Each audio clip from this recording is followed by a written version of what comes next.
If you screwed up 10% and someone else screwed up 90%, you want to pay your 10%. You don't want to pay 20%. You want to just pay your fair share. So a provision like, notwithstanding anything to the contrary within this agreement or the agreement documents, subcontractor shall only be liable for indemnity, defense, hold harmless, back charges, delays, or damages to the extent of the percentage of fault of subcontractor or those for whom subcontractor is responsible.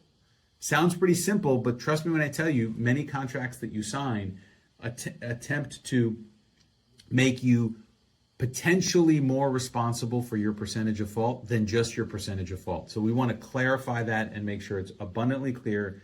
I am only responsible for my percentage of fault. Now, the last portion of the phrase, and only after all available insurance is exhausted, that's like the icing on the cake. Let me explain how this works. Let's assume there's some incident on the project and now someone wants to be able to back charge you. And you have insurance that can cover it, but your indemnity obligation to the party that you signed the contract to is not limited by insurance, meaning they may be able to say, yeah, you have insurance that may cover it, but I owe you $100,000. It's $100,000 worth of damage. I'm just not going to give you your money, right? Why am I going to pay you $100,000, hope the insurance claim goes through, so then I have to deal with that? No, I'm just not going to give you your money, right? I'm just going to back charge you.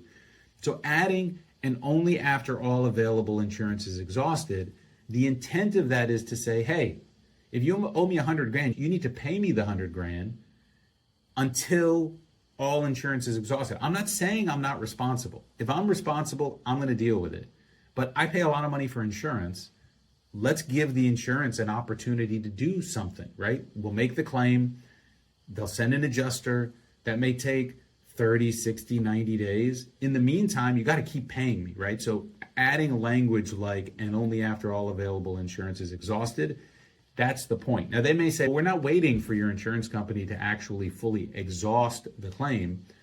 So, fine, let's agree to wait 120 days. Give my insurance company 120 days to do whatever they need to do. And if they don't, then I'll step in.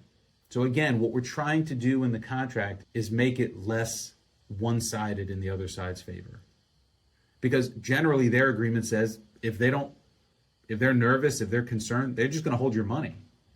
So we want to find ways to cause them to have to pay you and still make them feel comfortable that they have rights.